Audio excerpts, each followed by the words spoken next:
Magandang araw po. Sana po'y nasa mabuti kayong kalagayan.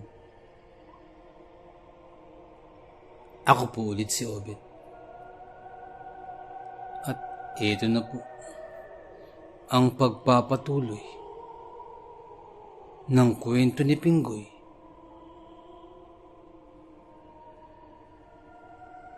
Ang Balat Kalabaw.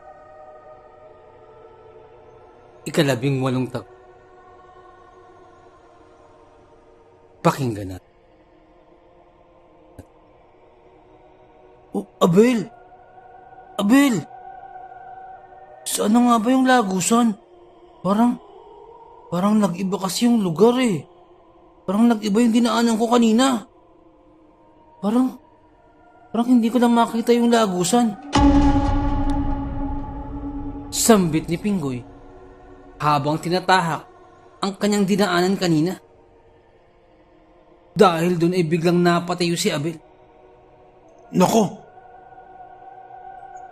Mukhang nagsasara na yung lagusan. Hindi ko rin namalayan, Pinggoy. Baka nagsara na yung lagusan. Ganyan kasi yung mangyayari kapag nagsasara ang lagusan. Nagbabago ang kapaligiran dito. At nababago ang dating itsura nito upang matakpan ng lagusan. Hanapin mo, Pinggoy. Hanapin natin. Nariyan pa yan. Yung landas, kailangan makita natin yun sapagkat kapag hindi mo yun nakita at tuluyan ang nagsara ang lagusan,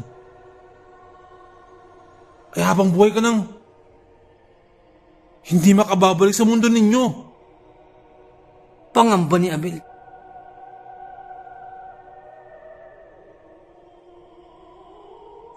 Bilisan mo, Pinggoy. Bilisan mo. Pag nagsara ng tuluyan yung lagusan, hindi ka na makababalik sa mundo ng mga tao. Pilit namang binalikan ni Pinggoy ang kanyang mga nilakaran kanina. Subalit, hindi na niya mabakas pa ang kanyang mga nilakaran kanina. Ibang-iba na ang lugar na ito. Simula ng nilakaran niya kanina. Naroon pa rin naman ang ganda ng lugar. Ang ganda ng kapaligiran. Subalit, ibang-iba na ito kumpara kanina. Parang ibang lugar na ito kumpara sa lagusan na nakita niya kanina. Unti-unti na itong nagkakaroon ng mga magagandang bulaklak na kanina ay wala naman. Nagsisipag-usbungan at kasunod nun ay tila nagkakaroon ng mga lumilipad na alitaptap ang paligid. Subalit, kitang-kita ang pagpatay-sindi ng mga maliliit na itong ilaw. Ang ganda. Nakakahalina. At nang makita yun ni Pinggoy ng tuluyan, ay imbis na mataranta, sa dahilang hindi na niya matagpo ng landas, ngunit kabaliktaran ang nangyari. Mas mukhang nahalina pa si Pinggoy sa kanyang mga natatanaw. Lalo na nung unti-unting dumidilim ang paligid at lalong namumukadkad ang paligid dahil sa mga maliliit na ilaw na likha ng mga naglipa ng malaalitaptap. At sa dami nito ay aakalain mong nagsipagbaba ang mga bituin mula sa langit habang dahan-dahan itong pumapaikot kay Pinggoy. Nakaawang ang bibig. Nagniningning ang mga mata. Wala mang nababanggit Pero kitang-kita ang tuwa ng batang si Pinggoy sa kanyang mga nakikita. Dahil dun, ay tila mas nag-alala pa si Abel para sa kanyang kaibigan. Napatakbo tuloy ito sa kinatatayuan ng kaibigan. Nang maya-maya lamang, ay nasa likuran na ni Pinggoy si Abel. At naghahagilap ito ng kahit na anong bakas upang magsilbing tanda ng lagusan kanina. Na parang siya pa ang mas natataranta sa pagsara ng lagusan. Kabaliktaran sa naging kilos ni Pinggoy. Pinggoy, ano ka ba? Maglalaho na yung lagusan. Tulungan mo ako dito, ano ka ba? Sigaw ni Abel. Pinggoy! Nauunawaan mo ba? Sigaw pa ni Abel. Hindi mo pa ba naiintindihan na kapag hindi natin nakita yung lagusan, hindi ka na makababalik sa inyo. Hindi mo na makikita ang iyong lolo at lola.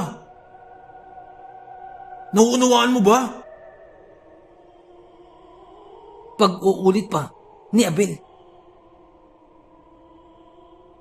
Subalit, tila parang nahihibang pa din si Pinggoy at mukhang aliw na aliw sa kanyang mga nakikita at mukhang hindi naririnig ang kahit isang sinabi ni Abel.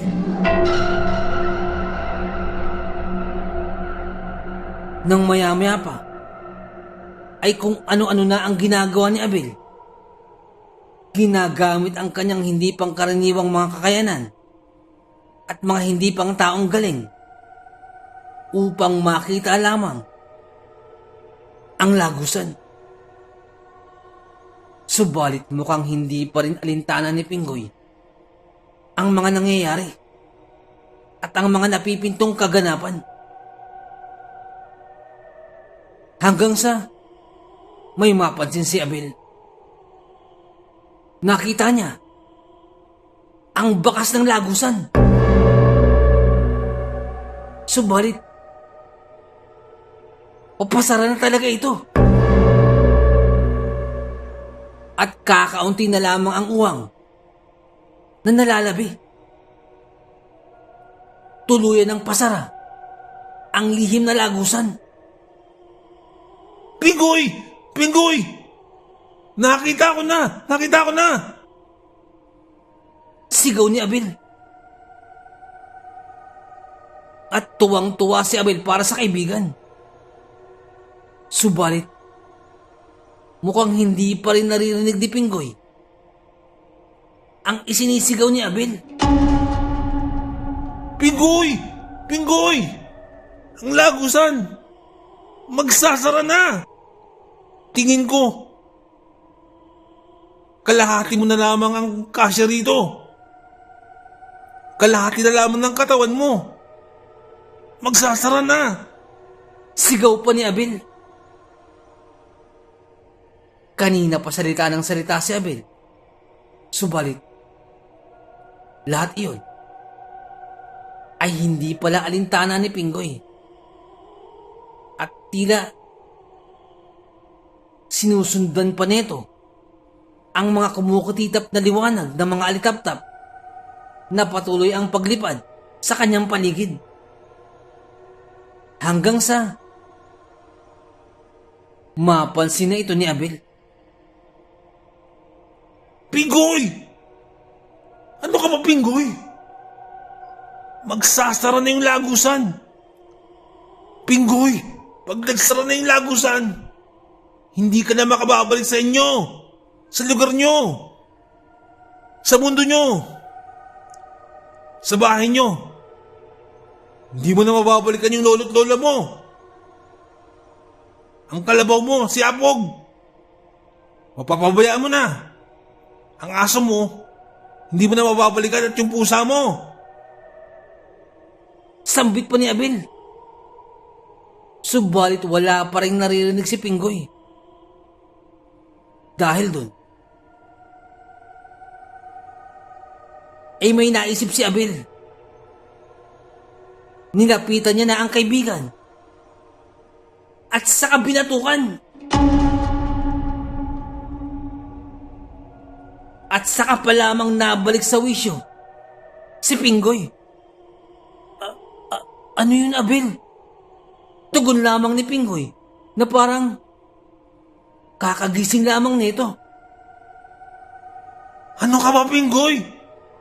Kanina pa kita tinatawag. Nakita ko na yung lagusan. Subalit magsasara na ito. Ano naman? Kung magsara. Tugon lamang ni Pinggoy. Ano bang pinagsasabi mo dyan? Pag nagsara, hindi ka na makababalik sa mundo ng mga tao. Hindi mo na makikita ang lolo't lola mo. Ang mga alaga mong hayop. Si Apog, yung kalabaw mo.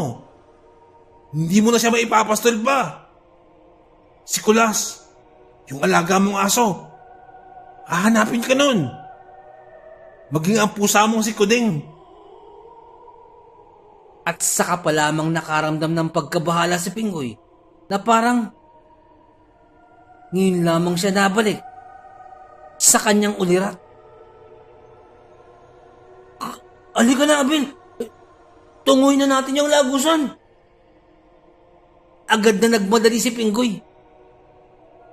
Subalit, pagkadating nila dun, ay halos magsara na talaga ito. Na kung kanina, ay halos kalahati pa ng katawan ni Pinggoy ang natitirang uwang sa lagusan. Ngayon ay halos paa na lamang niya ang kakasya. Ang tagal mo kasi, Pinggoy. Kanina, kasya ka pa dyan eh.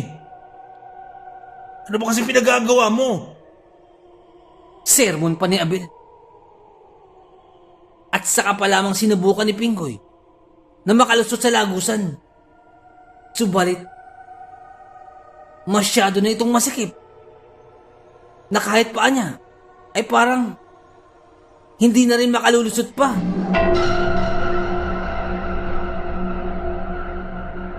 Pinggoy, sinasabi ko sa'yo kanina pa. At dati pa. Pag nagsara ang lagusan na yan, hindi ka na makababalik pa sa mundo nyo. At ang lalong ikinababahala ko ay yung baryo ninyo.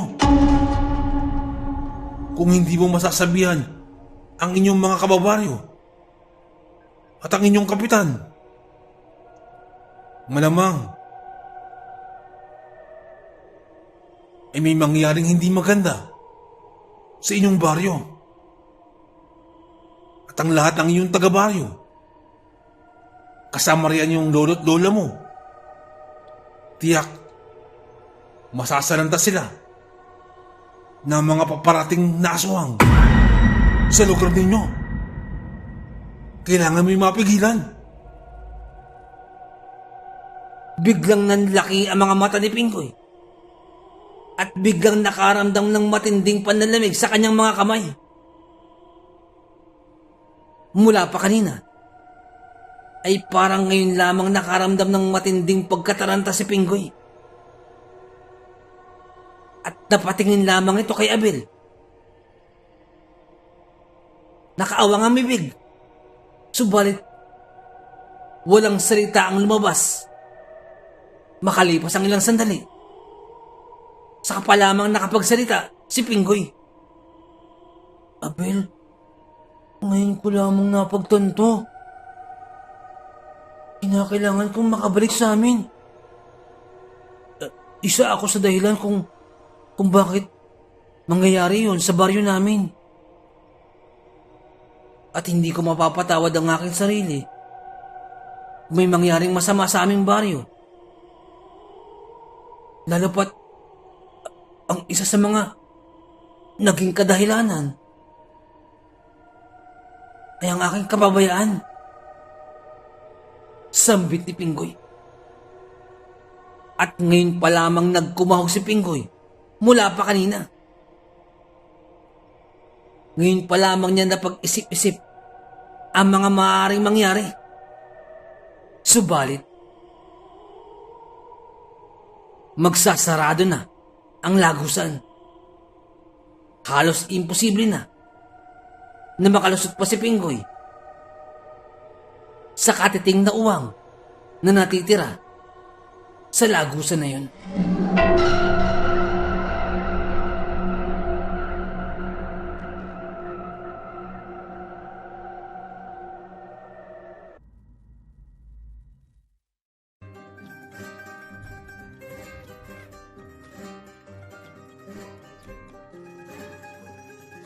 Nais ko lamang pong magpasalamat sa lahat po ng sumusuporta sa ating channel.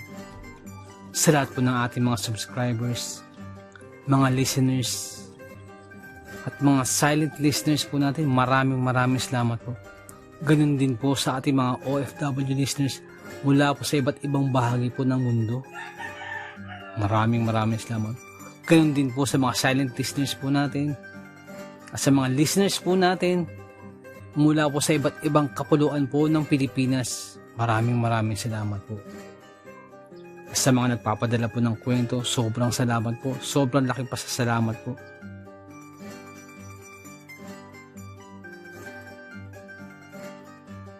Nais ko lamang pong i-shout out si Ma'am Mary Asilar dyan po sa may UK. Shout out din po kay Ma'am Annie Apruebo, kay Ma'am Annie Viloria, at kay Boss Baby Langka. Shoutout po. Maraming salamat po. Nais ko lamang pong i-shoutout si Boss Pinoy Plot Twist Story 2. Shoutout po sa iyo, Boss. Maraming salamat po sa inyo. Shoutout din po kay Ma'am Janet Verga dyan po sa may Qatar. Shoutout po. Kay Ma'am Liza Arcega. Shoutout po. Shoutout din po sa Manhattan Hamburger dyan po sa may Bukandala 3, Imus Cavite. Shoutout po sa inyo. Ganun din po kay Boss Fernando Marcos. Shoutout po. Shoutout din po kay Ma'am Christy Harm dyan po sa may Hamburg, Germany. Shoutout po. Ganun din po kay Tata Estong Nestor Bauyon dyan po sa may London, England. Shoutout po. Kay Boss Jing Fensalida, isa po sa ating mga silent listeners. Maraming salamat po. At kay Boss Bobby Gonzales at sa Gonzales family, shoutout po. Maraming salamat po, Boss. Ganun din po kay Boss Camelo Aroy, shoutout po. Kay Boss Malvin Esquera, Boss, shoutout po. Kay Boss Miguel Doris Kibel, shoutout po.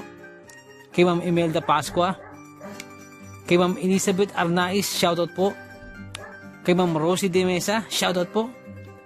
Kay Boss Haz dyan po sa may Saudi, shoutout po. Salamat din po kay Boss BK. Salamat sa milk tea. Shoutout sa iyo. At salamat sa suporta. Shoutout po. Salamat din po kay Ma'am Eileen Rodriguez. Shoutout po, Ma'ams. Sa mga suggestion, maraming salamat po. At sa mga hindi ko po nabanggit, pasensya po muna. Pero sa next time po, i-shoutout po natin yan. Maraming salamat po.